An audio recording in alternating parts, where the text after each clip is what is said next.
They called to tell you that you're going to be doing an interview with Sahbisun. Who's Sahbisun? You don't know who Sahbisun is? Sahbisun is a YouTube celebrity. YouTube, huh? Yeah, she's very pretty too. Why do you say she's so pretty? Because she's blessed. What do you mean blessed? She's just blessed. Is she going to be our new mommy? You don't need a new mommy. Okay, welcome today, ladies and gentlemen. Gonna be having an interview with the infamous Sahbisun. So I was informed today. It's good to see you here in our studio, Sahbisun. How have you been? I see that you are a very attractive lady. God bless you. God bless you. But I see you want to get right down to business. So, all kidding aside, I'm a Christian. It is my name, but it is my life as well. Okay, so what questions do you have for me today, Sahbisun? I understand that you did a response video to my video on Let's Talk About Jesus.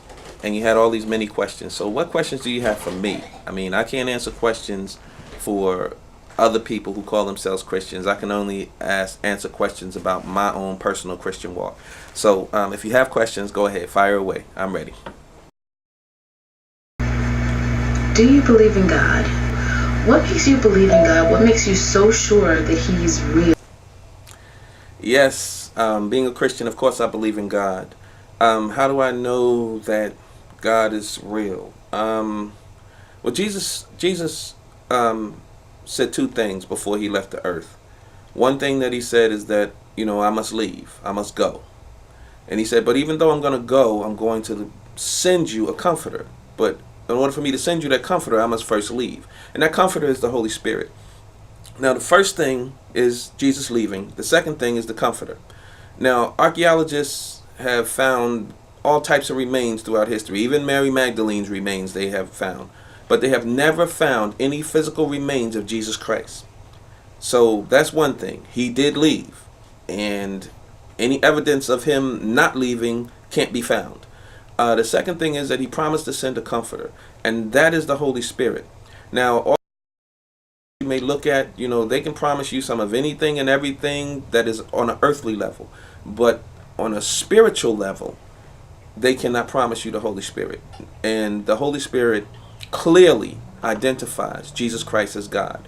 You come to Christianity with your whole heart and you receive the Holy Spirit, you will then understand that God is absolutely, positively real, and there is no substitute. I don't claim to be anything. If I'm going to label myself as something, I would have to say that I'm more on a spiritual tip, and I've always been like that since I was little.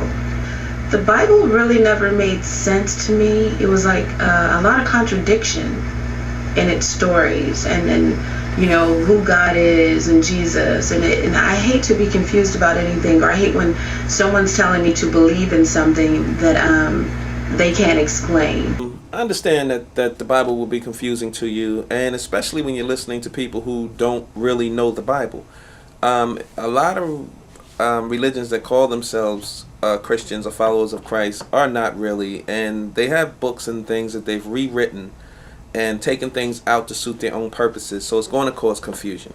The Bible is a very consistent story, and you have to read it as though you're reading a novel almost, because you have to know certain aspects, certain things that went on before you'll understand the other aspects of it.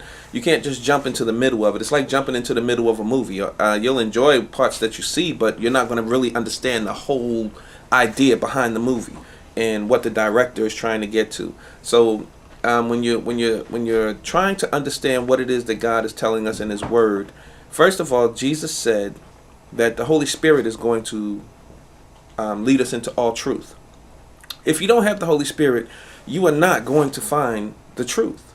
And if you're in search of the truth, then it's about seeking out God's Holy Spirit, and that is through Jesus Christ. As I said earlier, He sent us the Comforter when He left, and the Comforter is going to bring our hearts into a place where we can hear and agree with the will of God. So yeah, I know that it can be confusing, but I'm now telling you how to rid yourself of that confusion. I used to be confused as well, but I know Jesus now, and he has blessed my heart with the Holy Spirit, and I receive truths that totally amaze me. I'm sitting here and I can say things and I know they're not my words. I know that they're the words of God, but they're here to bless my heart and to bless the hearts of others. If you are a Christian, what makes you a Christian? There's so many people out there that call themselves Christians, but they don't practice what they preach. I have been on this journey to find out, what is the truth about God and religion and things like that. I've listened to the Moors, the Hebrews. I even studied, or I shouldn't say studied, but I even messed around with Kabbalah.